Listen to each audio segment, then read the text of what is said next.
Hey, everybody. I'm so excited to be here today with Wendy Corner, a communications coach. She's going to share with us the 6 human needs for survival and fulfillment. Wendy, thank you so much for joining us today. It's lovely to be here. Thank you for inviting me. Yes.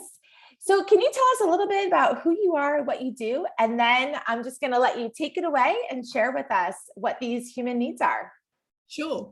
Well, my name is Wendy Corner. I'm a Brit living in Perth, Western Australia, and I have a background in communication therapy, so speech pathology.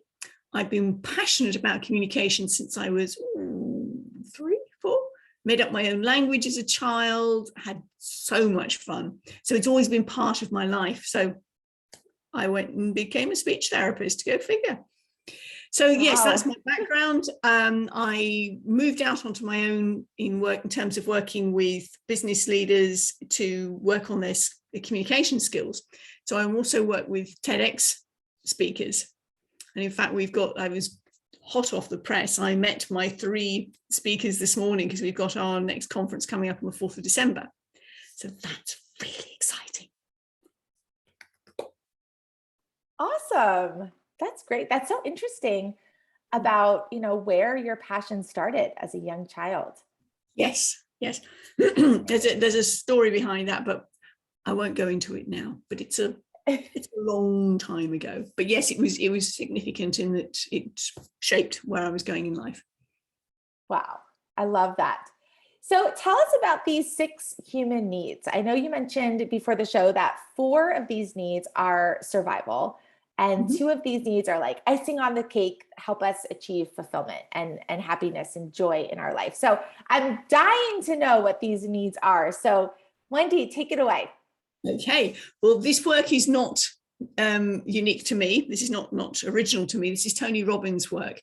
And I'm sure most of your viewers have seen Tony Robbins in action. Larger than life character. Most people who are into self-development will have heard of him. So if I can share the screen, then I'll show your viewers what we're about. Okay. Sounds great. So what we're after is this one here. Now, there's a lot here. So if I go to, these are the 4, 1, 2, 3, 4 are the survival needs. And we're going to look at them in that order. And then these 2 on the end are the fulfillment needs. Okay, so certainty and or comfort. Everybody needs to feel that their major needs are fulfilled. You've got a roof over your head, you've got food on the table, you've got access to clean water, your material needs are met.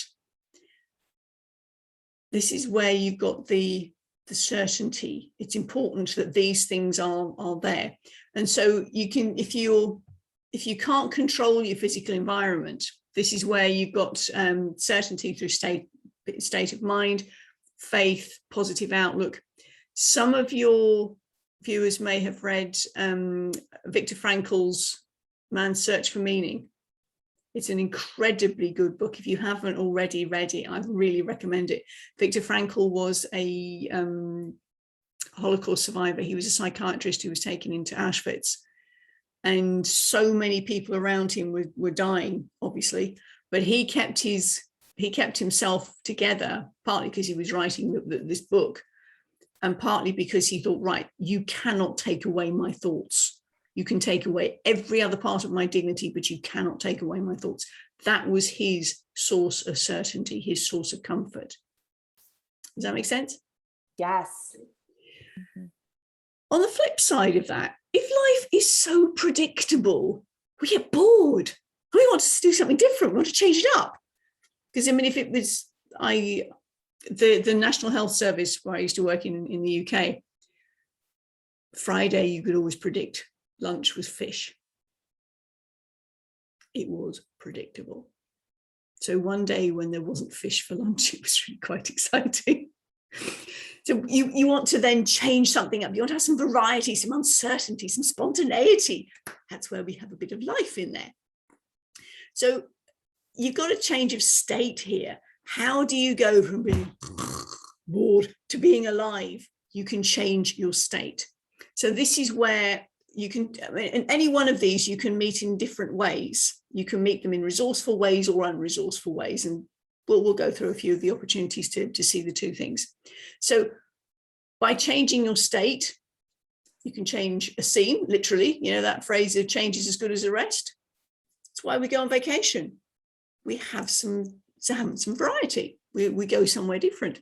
Stimulants, mood changes of one sort or another. Entertainment. We turn on the TV at night. We want to take ourselves out of the state of I've been at work all day. So we need some variety.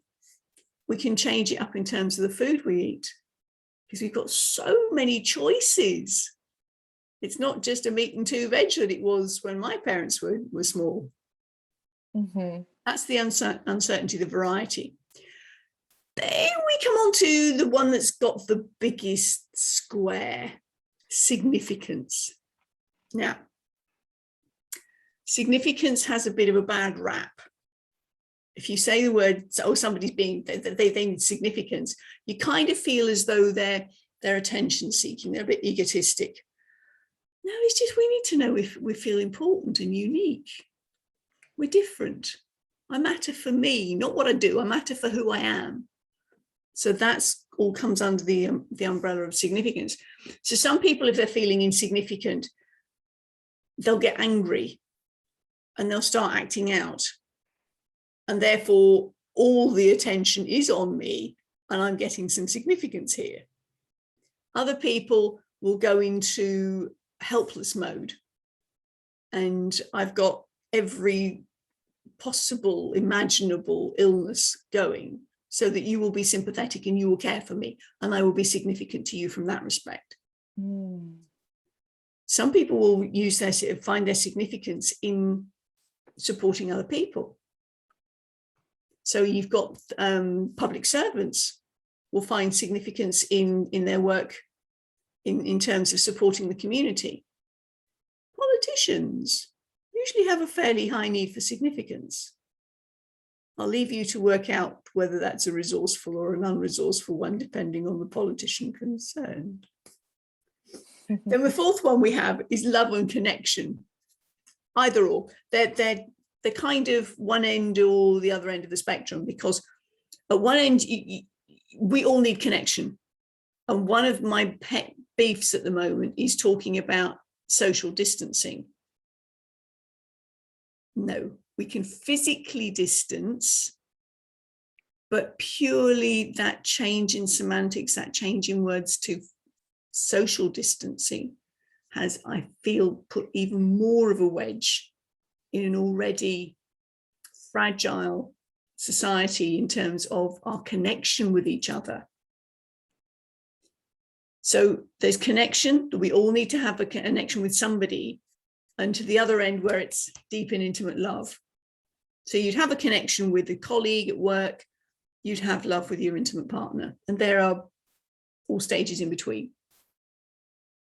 So that connection with somebody, we do it, this is our sense of belonging, which is what we all need. And we do it through having joint views about work, joint views about parenting, joint views about, it could be in political views, it could be religious views. There's something that joins us together. It's a bit of glue, if you will. That intense engagement can get a little bit over the top and can then turn into aggression. That's where it becomes unhealthy. So those are the four that we will do something towards every single day. Come what may, those four need to be fulfilled. One or two of them are your major drivers, your major needs.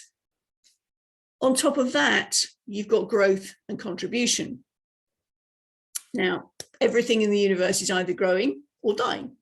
It's green and growing, or red and ripening and dead and dying, you know.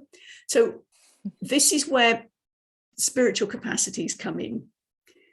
So if you're not satisfied with the amount of growth you've got, you're just going to die on the vine. You're going to be dead. You can be as certain as you like, but I can be certain you're dying. You need to then so there's that need for growth. There's that need for, I'm in a position at the moment where, yeah, okay, I'm quite happy, but I want to grow a bit more. We're always after another position at work. We're all after promotion. We're all after reading to stretch ourselves. Lifelong learning is where we're going with the growth. Contribution is the other one, where there's more to life than just me. I'm giving back to the community. I'm giving back to other people. I mean, you know, the phrase, it takes a village to raise a child. That's where the contribution comes in, because we're all part of something where we can give to somebody else. Mm-hmm. Now, the majority, am I right in thinking the majority of your group are mothers? The majority, yeah. The majority are women, teachers, mothers, nurturers. Hello, contribution. Mm-hmm. Big style. Yes. It's part of the DNA when you're a mother. My word, you've got to be a contributor. But if you think about it, there are different ways we can fulfill any of these needs. If something you're doing, an activity you're doing, fulfills 2 of those needs, you do it again because you ticked a couple of boxes. 3 or more, and you start thinking, yeah, this is good. I like this. I'll do this a lot more. It becomes a habit. 4 or more, and it becomes addictive because it's ticking all your boxes. And you can have a positive addiction. This is 4 out of the 6 or 4 out of the, okay. Yeah. And if you get all 6 of them, woohoo! So, I mean, people say to me, why do you do what you do? Why are you working with people with communication skills? Does it give me certainty? Yes, because I know what I'm doing. I've been at this for a long time. I worked with, I reckon, over the last 30 years, probably over 5,000 individuals. And of them, I'm pretty certain there's only one person I have failed to achieve rapport with. So I'm pretty certain I can do this. I've got this. Does it give me variety? Absolutely. Every single person I work with is different. And I learn something from every individual I work with as well. Does it give me significance? Oh, yeah. I can see the people I work with blossoming. And that just fills me up. It really does. Mm-hmm. Does it give me connection with people? Oh, yeah. Absolutely. Do I see this as a form of growth? Yes, because I'm seeing myself grow as I'm working with other people, and I'm seeing the people I work with grow as well. Mm-hmm. What about contribution? Absolutely. When you can see somebody go from a standing start to being on stage doing a TEDx in under a year, then, woo, that's pretty impressive. I get a big deal out of that, and they feel the contribution that I'm giving them. Mm-hmm. Does that make sense? Yes. Yes. So our goal is 4 or more of these, right? 4 in a resourceful way. In a resourceful way. Okay. Okay. Great. Because the same, you could change the scenario. Somebody walks into a bank with a pistol. He's going to rob the bank. Does that give him certainty? But he's got the gun. He's in charge on this one. Mm-hmm. He can be certain that people are going to are going to do what he says. Mm-hmm. Does it give him variety or uncertainty? Absolutely, because he doesn't know how long he's got to get in and out before the cops come. Right. Does it give him significance? You betcha. You put a gun in somebody's hand and whoa, everybody's looking at them. Does it give them Does it give him connection? Well, it does with himself. Because in that moment, he is really connected. He's alive. His heart is beating furiously. He's got to get this sorted and out before the cops arrive. Now, is it giving him any growth? Probably not. Any contribution? Nah. But his 4 survival needs have been met in an unresourceful way. Because hopefully, Nina, he's down the road in the jail. But you can see how if he's not stopped, he would do it again. Because those 4 survival needs have been met. Right. So if you're working with somebody, the idea is, particularly if you're in a situation where you'd like to influence them, you know which their primary human needs are, and you appeal to that. Can I give you an example? Yes. I was going to ask you, how do you know what your primary needs are? Well, I've got a fun little quiz we can do at the end, but if I can just give you a quick illustration of this. Sure. My parents were needing to have their house rewired because the electricity was a little dangerous, to say the least. And I'd still got some money sitting in the UK, and I said to Dad, look, I'll sub you £8,000 to get this done. I'm your father. I should be giving you money, not the other way around. I'm not having charity. And I said to him, I'm sorry, who said anything about charity? This is an investment. He said, what? I said, this is an investment in my future. You're not going to be around forever. When you die, the house is going to be sold. If the rewiring hasn't been done, anybody buying it's going to take 20,000 off the asking price. I'm offering you 8. Isn't that a good return on my money? You're still giving me a lot of money back. Oh, right. Well, my father's primary need was for significance. By framing it like that this was an investment and he was still able to give back to me, he would accept the sub. Otherwise, no way would he have taken it. Wow. That's very interesting, and that you were able to tailor your communication for his primary need. Yes. Awesome. So that's where, if you know somebody's primary need, you can frame whatever it is you want to say in order for them to get their primary need met. Mm-hmm. So if you're thinking about mums with teenagers who have really crappy bedrooms because you don't want to go in there, sort of toxic. If you are asking them to tidy their room, what can you appeal to? I've had mothers of teenagers who've said to me, they come to me saying they can never find anything. So that in that case, that's what they're complaining about. They can never find anything. Then they need a little bit of certainty, don't they? So if you want them to tidy the room and find things, do you know when you spent how long looking for that the other day? I mean, I'm not asking you to take anywhere near that long just to clean your room, and then you can find it straight off. How's that? Isn't that a better use of your time? Mm-hmm. They'll come round if you meet that primary need. Does that make sense? Yes, absolutely.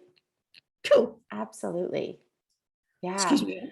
I'm thinking for my daughter, she likes to have her room look neat for when her friends come over. So that would be significance, right? It would be significance, and it would also be a level of connection. Right. Okay. She still connected with the friends. Yeah. Yeah. And it gives her a certain level of certainty because she knows that when her room is tidy, she can have her friends around. Mm-hmm. Yeah, because she likes when her friends, comment or like, oh, this looks so clean, or when they have a nice place to sit and everything looks neat and organized. And okay, cool. I love that. You've got 3 that you can just pick up on straight off. Yeah. That's awesome. Excuse me. So, Wendy, if somebody wants to learn more about how to work with you to help strengthen their communication skills and also help them connect more deeply with others, right? That's a big part of what you do. Where can they learn more about you and what you do? Sure. Well, I have a Facebook page, which is ComCoach, and I post different things on there. You'll see from the slide, I've got the Courageous Influential Speakers Academy. Now, that is for the folks that I work with who are they know they've got a message to share with the world. They've got to get that message out there, and they really want to hone that in. And that's where I work with students to get them up to TEDx standard. Mm-hmm. That may not be where your viewers are at, but that's fine. But that's what's available, is what I'm saying. So Com Coach is a Facebook page. I'm on LinkedIn. I have, my website is still under construction at the moment. Probably the longest pregnancy known to man. We're still working on it. But we're fairly close to labor at the moment, but we're not quite there yet. So that will come. And when it does come, I'm more than happy to share the website and do the big announcement, because it will be quite exciting. But in the meantime, absolutely, I'm on Facebook as a personal character. You can find me at Wendy Corner. And if you look me up on Facebook, you'll see me doing this in the picture, because if any of you are doing an awful lot of internet work and Zoom stuff at the moment, if you're gesturing at chest height, which you normally do, like I am now, you wouldn't know that well, you can see from the fact that my hair's moving that I am gesturing, but you can't see what I'm doing.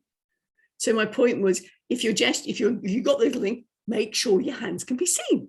She says, finally looking at the camera, but I kind of wanted to look at you. That is definitely a very important point. So I'm glad that you bring that up. Okay, great. So I will get the links from you, and I'll make sure that they're in the notes, and people are able to easily access your information to reach out. Sure. Would you like to do the quick quiz, or have we run out of time? We could do that. Yeah, we could do the quiz. Right. First thing that comes to mind, don't overthink it. Okay. I'm going to give you a pair of words, and you tell me which one is more important to you. Certainty or security? Security. Mm-hmm. Certainty or safety? Safety. Certainty or comfort? Comfort. Okay. Security or safety?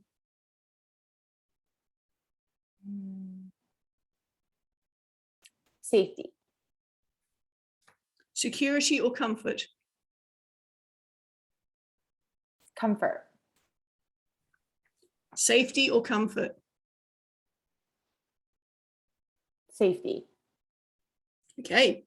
Variety or uncertainty? Variety. Variety or challenge? Challenge. Variety or adventure? Adventure. Okay. Uncertainty or challenge? Challenge. Uncertainty or adventure? Adventure. Okay. Connection or love? Love.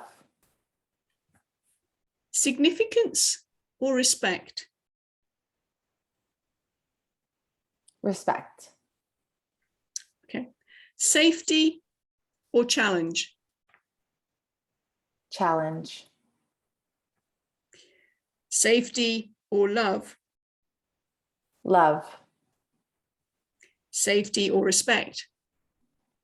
Respect. Okay. Challenge or love? Love. Challenge or respect? Respect. Love or respect? Love. Okay, in that case, my dear, we are looking at your primary, the survival needs. Your first one is love.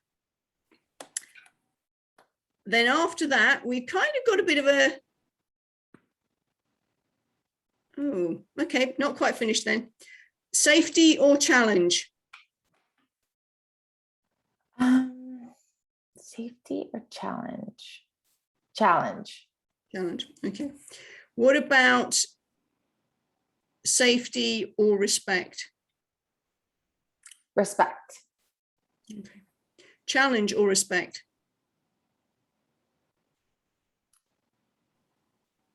Respect. Okay. So in that case, we have love, respect, challenge, safety as your 4 survival needs. Now, where love and contribution come into that, I would say, sorry, growth or contribution. Let's try that out then. Love or growth? Growth. Respect or growth?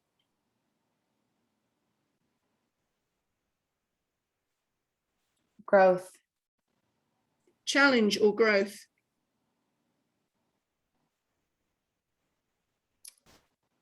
I feel like they're the same. Let's say, I guess challenge. Challenge, okay. Safety or growth? Growth. Okay. What about contribution or love? Contribution. Mm-hmm. Respect or love? Sorry, respect or contribution? Contribution. Mm-hmm. Contribution or challenge? Contribution. Contribution or safety?